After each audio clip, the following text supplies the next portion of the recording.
আলেমদের প্রতি যে অত্যাচার করেছে, আয়না ঘরে যে অত্যাচার করেছে, আল্লাহ দোয়াকে কবুল করেছে আলেমদের, এবং আল্লাহ তাকে দেশ ছাড়া করেছে, ভাতটাও খেতে দেয়নি দুপুরে, চোখের পানি ফেলিয়ে দেশ ছাড়তে হয়েছে।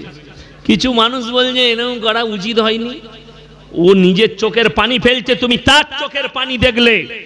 হাজারো মা বাপের কোল খালি হয়ে গেছে বাংলাদেশে আয়না ঘরে, তাদের পরিবার হারিয়ে গেছে, তাদের চোখের পানি তুমি একবারও দেখতে পাওনি।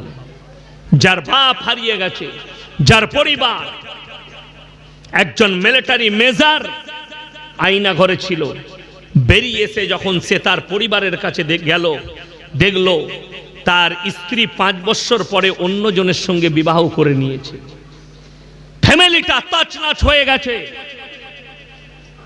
আমার তো দুঃখ হয়, হাসিনা বেগম তো বিধবা হয়েছিল, বিয়ে করেনি কেন?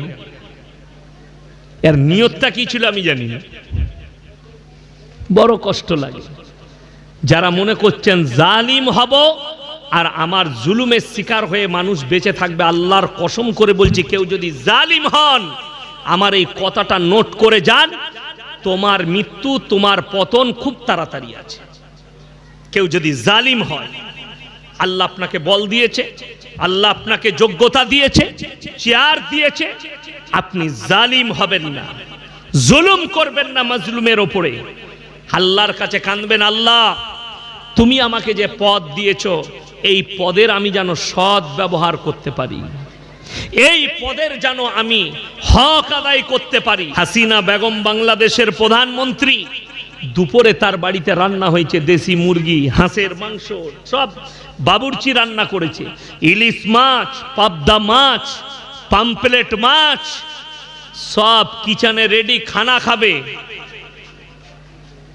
আলটিমেট দেয়া হলো 45 মিনিটের ভেতর আপনাকে দেশ ছাড়তে হবে। রাঁধা ভাত খেতে দেয়নি, তার নাম আল্লাহ, জোরে বলুন সুবহানাল্লাহ। রাঁধা ভাত খেতে দেয়নি, তার নাম আল্লাহ। তোমার বাড়িতে রান্না ভাত থাকবে, মৃত্যুর ডাক চলে এলে আল্লাহর কসম তোমার আর খাওয়ার সুযোগ নাই। আল্লাহ এটা প্রমাণ করিয়েছে। দুনিয়ার যত বড় রাজা বাদশাহ হোক, কেউ যদি জালিম হয়, मजलूम दुआ के अल्लाह कबूल करे निबे। हाँ, हम हमारे देश के जो मंत्री है हम उनको रिस्पेक्ट करते हैं। रिस्पेक्ट माने सम्मान करी, राज्येर मुख्यमंत्री के सम्मान करब, भय किन्तु खाई ना। देशेर प्रधानमंत्री के रिस्पेक्ट करब, भय किन्तु खाई ना। और यदि केउ भय देखाय এই রকম মৌলবীদিকে জেলের কুঠরিতে ভরে দাও। আল্লাহর কসম করে বলছি, আমাদের আকাবিররা জেলের কুঠরি ভরেই দিয়েছে কিন্তু নিজের ঈমানকে বিক্রি করেনি। আমরা হচ্ছি সেই আকাবিরদের ওয়ারিস আর রাসূলের ওয়ারিস। আল্লাহর নবী সাহাবীদের কোমরের তলায় আগুন দিয়েছে, সাহাবীরা মাথা নত করেনি। আর আল্লাহর নবী বলেছেন, আল উলামা ওয়ারাসাতুল আম্বিয়া। আমরা কি করে মাথা নত করব বেঈমান কাফেরের কাছে? কোনো রাস্তাই নাই। আমি মুসলমান ভাই আপনাদেরকে বলে যাচ্ছি, সবাই হাত তুলে বলুন আমরা ঈমানের উপরে টিকবো। জোরে বলুন ইনশাআল্লাহ। যত কিছুই বিপদ আসুক, আল্লাহ আল্লাহ। মুম্বাইকে দেখে বাংলার মানুষের শিক্ষা দরকার। বাংলার রাজনীতিবিদরা মনে মনে করছে এই আলেমরা শুয়ে আছে, এরা কিছুই জানে না। বিজেপির একটা নেত্রী, তার নাম হচ্ছে নাজিয়া ইলাহি খান, কোর্টের উকিল মেয়েটা। এই হারামের আওলাদ, এর খোঁজলেন, এর জন্ম, এর নসলের গোলমাল আছে। ये একটা বক্তব্যে বলেছে, মুসলমান अगर कोई दुकान खोलेंगे तो मोहम्मद सुअर नाम रखो, नाउजबिल्लाह बोले। গোটা আলেম সমাজ দেখছে, পশ্চিম বাংলার মানুষ দেখছে এই ভিডিও, খামুশ বসে আছে। মুম্বাইকে দেখে, মুম্বাইয়ের মুসলমানকে, মহারাষ্ট্রের মুসলমানকে দেখে শিক্ষা নেওয়া দরকার। গতকাল থেকে মুম্বাইকে অচল করে দিয়েছে। কয়েক লাখ মুসলমান রাস্তার উপরে। একজন বিজেপির সাংসদ মুম্বাইয়ের আর একজন সাধু আল্লাহর রসুলের বিরুদ্ধে গুস্তাখি করেছে। এরা রাস্তায় নেমেছে, তারা ক্ষমা চাইতে বাধ্য হয়েছে। नजिया इलाही खान, कान खुलकर सुन लो, अगर तुम सोचती हो कि बंगाल के मुसलमान सोया हुआ है, मैं कुछ भी बोल दूंगी, ये लोग सोया हुआ है, तो ये समझ लेना जंगल में जब खामोशी आती है और कोई सोचता है कि शेर सो गया, तो समझ लेना शेर अगला कदम ले रहा है और एक ऐसा दिन आएगा, कलकत्ता के अंदर ऐसे भूचाल लाएंगे इंशाअल्लाह, तुम बंगाल में रह नहीं सकती, तुम्हें बंगाल से भगाएंगे इंशाअल्लाह। नारे तकबीर, नारे तकबीर। এই মেয়েটা প্রতিনিয়ত আল্লাহর রাসূল আর মুসলমানের সম্পর্কে খারাপ মন্তব্য করছে। কিছুদিন আগে আমি আমাদের একটা সংসদের বিরুদ্ধে বলেছিলাম, কলকাতার একটা হাইকোর্টের উকিল মুসলমানদের, সে দেখছি আমাকে নিয়ে ভিডিও বানিয়েছে। একে জেলে ভরা দরকার, এখনো সরকার বাইরে রেখেছে, তো আমি তার পরিবারকে বলবো কলকাতায় ভালো যদি কোনো ব্রেনের ডাক্তার থাকে একে দেখাও, আর যদি না থাকে আমার বর্ধমানে ওম প্রকাশ ওপি সিং এখন সব থেকে বড় ব্রেনের ডাক্তার, তো ওই উকিলকে নিয়ে বর্ধমানে পাঠাও, আমি খরচা করে দেখিয়ে দেব, নাহলে পরবর্তীতে ই হারামখোর গু খেতে পারে। আমি বুঝতে পারলাম যে নিশ্চয়ই গোবরখোর আর মুতখোর হবে। আরে আমাদিকে বলছে ये मुसलमान गोश्तखोर है, ये तो अल्लाह का करम है, हम गोबरखोर और मूतखोर नहीं है। নাজিয়া ইলাহি খান, তুমি যে ভাষাগুলো ইউজ করছো সাবধান করছি। আর আমি রাজ্য সরকারকে বলবো, আপনারা মনে করেন না এই বিজেপি নেত্রী মাথায় তিলক লাগিয়ে মুসলমানের নাম নিয়েছে, নাম রেখেছে মুসলমান, আর ইসলামের বিরুদ্ধে আর রাসূলের বিরুদ্ধে বলবে আর মুসলমান চুপ করে বসে থাকবে। যেদিনে আমরা কলকাতায় নামবো, যেদিনে এই মৌলবি শওকতের বেটা যেদিনে আওয়াজ তুলবে আর কলকাতায় দাঁড়াবো, সরকারকে পর্যন্ত কাঁপিয়ে দেবো, তাকে 2 ঘন্টার মধ্যে দেশ ছাড়া করবো ইনশাআল্লাহ। কি করে ভাবতে পারে গুস্তাকে রসুল मोहम्मद सूर। अरे हरामेर औलाद नजिया इलाही खान, तुम हराम की औलाद हो। अगर हिम्मत है तो तुम मीडिया वालों को बोलो हमारे सामने बैठने के लिए, हम प्रूफ कर देंगे कि तू हराम की औलाद है। और ये नहीं प्रूफ कर पाया तो मैं हिंदुस्तान के अंदर तकरीर नहीं करूंगा इंशाअल्लाह। बड़ी दुख की बात है, बड़ो कष्टेर विषय, প্রতিনিয়ত খারাপ কথা বলছে ইসলামকে নিয়ে, মুসলমানকে নিয়ে। আপনারা দেখতে পান না ফেসবুকে ইউটিউবে কিভাবে এই মেয়েটা কথা বলছে, আর মনে করছে যে এই মৌলবীরা কিছু করতে পারবে না, মুসলমান জেগে আছে। তুমি মনে রাখো, যেদিনে রাস্তায় নামবো তোমাকে এই বাংলায় থাকতে দেবো না, তোমার বিহারে বাড়ি, বিহারে পাঠাবো তোমাকে, বাংলার মাটিতে তোমাকে টিকতে দেবো না। বড় কষ্টের বিষয়, এইগুলো জেনে রেখে দিবেন। নাজিয়া ইলাহি খানকে বলবো, আরে হারামের আওলাদ, ইসলাম রসুল যদি খারাপ হতো, ইসলাম যদি এতই খারাপ, তাকিয়ে দেখ পৃথিবীর শ্রেষ্ঠ ব্রেক ড্যান্সার মাইকেল জ্যাকসন কি দেখে ইসলাম কবুল করলো, জোরে বলুন সুবহানাল্লাহ। পৃথিবীর শ্রেষ্ঠ বক্সিং ফাইটার মাহমুদ আলী আল্লাহ রসুলের আখলাক দেখে ইসলাম কবুল করেছে। মোহাম্মদ ইউসুফ ইউহানা, আজকে ইউসুফ ইউহানা থেকে মোহাম্মদ ইউসুফ হয়ে গেল, ক্রিকেটার ইসলাম কবুল করেছে। এদের আখলাক আর চরিত্রকে জিজ্ঞেস করো, এরা কি দেখে ইসলাম কবুল করেছে। একটা মৌলবীর মুখ থেকে শুনিয়ে দেন কেউ রামের বিরুদ্ধে কোনো খারাপ কথা বলেছে? বলেছে আজ পর্যন্ত? বলেনি। একটা প্রুফ দেখাও, আর আমি মুসলমানকে নিষেধ করে যাব, কারো ধর্মকে গালি দিও না, এটা রাসূল সাল্লাল্লাহু আলাইহি সাল্লামের হাদিস। কারো দেবদেবীকে গালি দিও না, কারো ধর্মকে গালি দিও না, সে তোমার আল্লাহকে গালি দিবে। আর এই হারামখোরের আওলাদরা 24 ঘন্টা ইসলামের বিরুদ্ধে গালি দিচ্ছে। তবে একটা কথা বলে দিই, যে জিনিসের চর্চা বেশি সেই জিনিসের দাম বেশি। জোরে বলুন সুবহানাল্লাহ।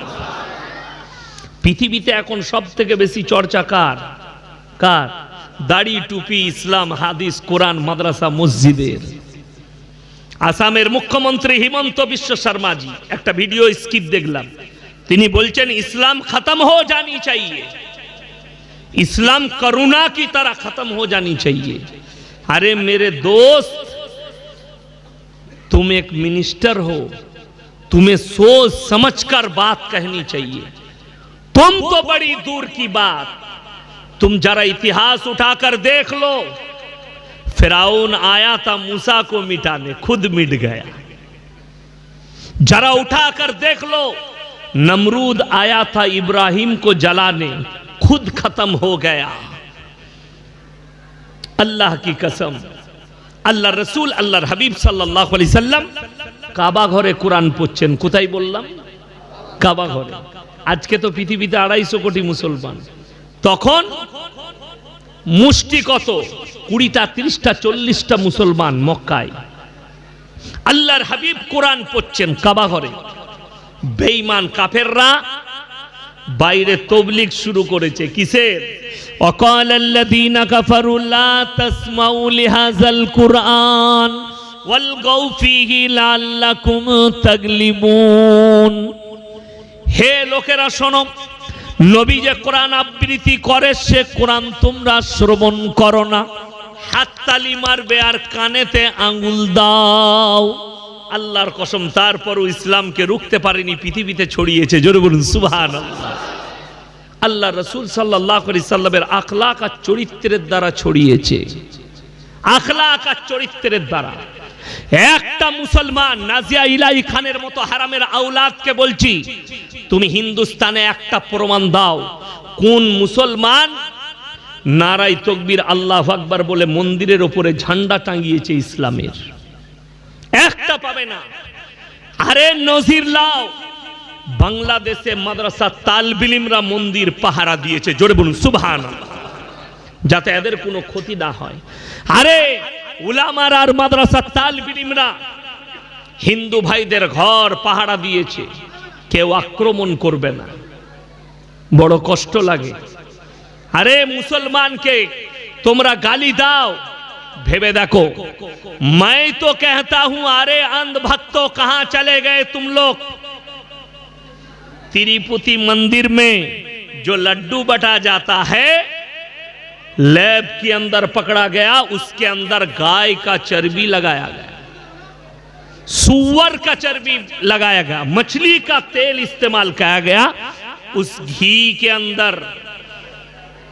अभी अगर ये कंपनी कोई मुसलमान का होता तो अभी तो पाकिस्तान, बांग्लादेश कहां कहां जोड़ जाते इनके साथ। কতগুলো যোগ আসতো তা ঠিক নাই, কিন্তু কোম্পানিটা হচ্ছে একজন অমুসলিম ভাই, হিন্দু ভাই। আরে মুসলমানরা গরু খেলে গো হত্যা পৃথিবীর 2 নম্বর স্থানে আছে। কে 2 নম্বর স্থানে? কে আছে? ভারত। গরুর গোশ স্পোর্টে, বিদেশে যেগুলো স্পোর্ট করা হয়, 2 নম্বরে ভারত। Number 1 Brazil. নাম্বার 1 কে বললাম? ব্রাজিল। নাম্বার 2 ভারত। ভারতে 7টা কোম্পানি আছে, ফ্যাক্টরি আছে, তার মধ্যে 5টা হচ্ছে হিন্দু ভাইদের, নাম দিয়েছে মুসলিমদের। যেহেতু আরবে পাঠাতে হবে, কাতারে, কুয়েতে, লেবানন, জর্ডান, এই দেশগুলোই পাঠাতে হবে, নাম দিয়েছে মুসলিমদের। সেখানে গায় প্রত্যেক দিন 5000 করে এক একটা কতলখানায় গরু জবাই করা হচ্ছে, আর মাংসগুলো স্পট করা হচ্ছে।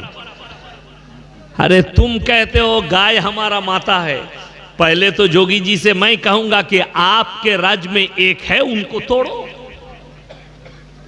उस फैक्ट्री को तोड़ दो अगर हिम्मत है। बड़ी दुख की बात है। শুনেলেন, ইসলামের বিরুদ্ধে তখন বলা যায় যারা বলছে দুঃখ পাবেন না। কেন? যে গোবর খায়, মুতখোর হবে, তাদের মুখে নবীর বিরুদ্ধে কথা ছাড়া আর কিছু বেরোতেই পারে না। গোবরখোর আর মুতখোর, এদের মুখ থেকে ভালো কথা বেরোতেই পারে না। কিন্তু আমি আপনাদেরকে অনুরোধ করে যাচ্ছি, কার দেবদেবীকে গালি দিবেন না, জোরে বলুন ইনশাআল্লাহ। কার ধর্মকে গালি দিবেন না। কেন? আল্লাহ রসুলের হাদিসের উপরে আমল করেন। রসুল বলেছেন, তোমরা মুমিন ততক্ষণ হতে পারবে না যতক্ষণ পর্যন্ত তোমার কাছ থেকে তোমার প্রতিবেশী সুরক্ষিত নয়। এইটা হচ্ছে আল্লাহ রসুলের হাদিস। আপনার প্রতিবেশীতে কে বাস করছে দেখো না। এই যে বন্যা হয়েছে না হয়নি, আপনি যদি বন্যা দুর্গত এলাকায় ত্রাণ নিয়ে যান, আপনি দেখেন না কে বসবাস করছে। হিন্দু হোক, দলিত হোক, আদিবাসী হোক, খ্রিস্টান হোক, সে যদি বস্ত্রহীন হয় বস্ত্র দাও, বিপদে পড়লে পাশে দাঁড়াও, কিন্তু তাকে ঘৃণা করো না। এটাই রসুলের আখলাক আর রসুলের হাদিস। আল্লাহর হাবিব সাল্লাল্লাহু আলাইহি সাল্লাম এত সুন্দর আদর্শ দিয়েছেন, তোমরা বাড়ি করলে বাড়ির দেওয়ালটা এত উঁচু করো না যে গরিবের গরিবিটা না দেখতে পাও। আপনার পাশের যে গরিব, সে খেতে পাচ্ছে কিনা, পাশের বাড়ির বড় লোকের দায়িত্ব এটা খোঁজ নেওয়া। তার বাড়িতে চুলা জ্বলেছে কিনা, আপনার দায়িত্ব খোঁজ নেওয়া। এটা ইসলাম। আমরা মনে করেছি নামাজ, রোজা, তসবিহ, তিলাওয়াত, হজ, যাকাত এটা ইসলাম না।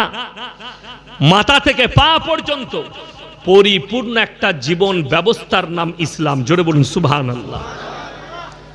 বেঈমান কাফেররা চেষ্টা করবে আপনাকে ইমানের দ্বারা, আপনার আখলাকের দ্বারা প্রতিহত করতে হবে। করবেন, জোরে বলুন ইনশাআল্লাহ।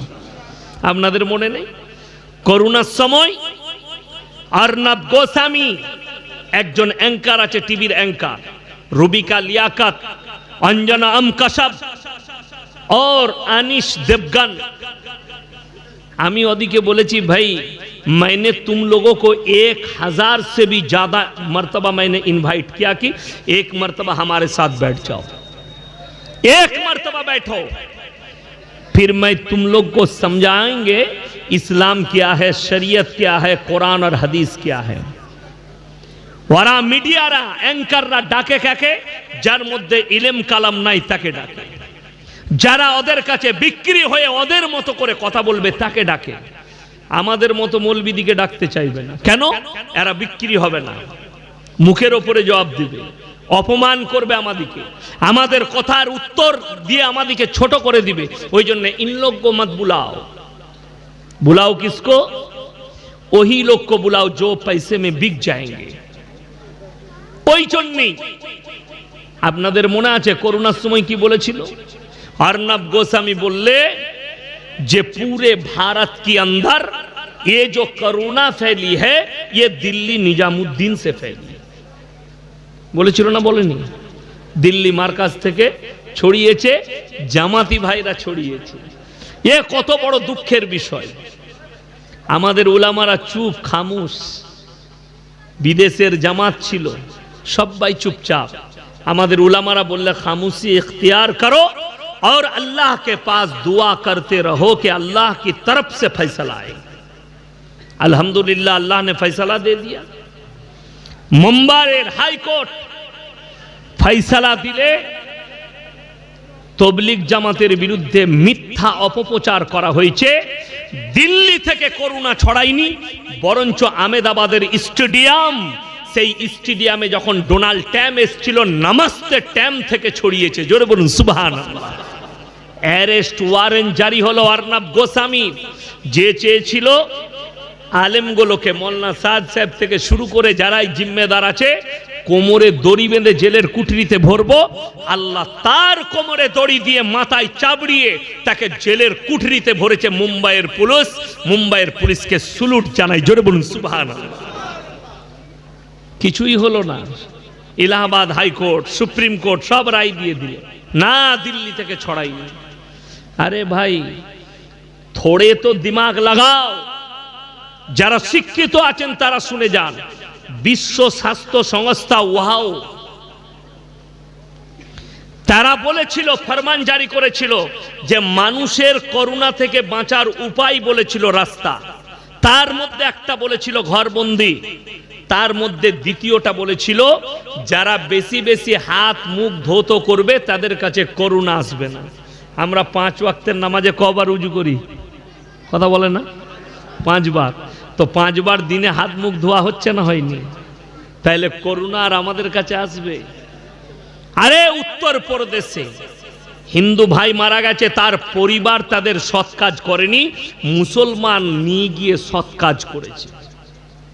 এটা প্রমাণ দিয়েছে কি হায়াত আর মতের মালিক সকলে বলুন কে? আল্লাহ। আর এটা আমরা মুসলমানরা বিশ্বাস করি। নাজিয়া ইলাহি খান তু सुन ले, ये कौम ये मुसलमान कौम सिर्फ अल्लाह से डरने वाला कौम है। दुनिया के किसी ताकत से हम नहीं डरते, दुनिया के कोई बादशाह से हम नहीं डरते, अगर डरते हैं तो सिर्फ अल्लाह से डरते हैं। চ্যালেঞ্জ এটা বড় কষ্টের বিষয়। মাজারগুলো চলছে, মাজারে বাজার চলছে, চাদর চড়ানো চলছে। আমি চ্যালেঞ্জ ছুড়ে বললাম, চাদর চড়ানো যদি কবরে জায়েজ হতো, আল্লাহ রসুলের কবরটা আসমান পর্যন্ত হিরে মতি মুক্ত চাদরে ঢেকে যেত, ঠিক কিনা? রসুলের কবরে জায়েজ নেই, পৃথিবীর আর কোনো মৌলবি মোল্লা পীর ফকিরের কবরে জায়েজ নেই। আপনাদের নদী পার হলেই ডানকুনি গেলি ফুরফুরা, ফুরফুরার দাদা হুজুর পীর কেবলা রহমতুল্লাহ আলাইহির ওসিয়ত নামায় লেখা আছে, যারা দাদা হুজুরকে মহব্বত করেন, যদি কোনো বাপের বেটা মৌলবি থাকেন, স্টেজে এসে এটা ভুল প্রমাণ করান, সকালবেলায় ওসিয়ত নামাটা গিয়ে দেখে আসবেন, দাদা হুজুর লিখে গেছে মেয়েদের মাজারে যাওয়া হারাম। আহমদ রাজা বেরেলভি ফতোয়ায়ে রিজবিয়া খণ্ড নম্বর 24 পৃষ্ঠা নম্বর 497 এর মধ্যেই লেখা আছে মেয়েদের মাজারে যাওয়া তো দূরের কথা, নিয়ত করাটাও হারাম।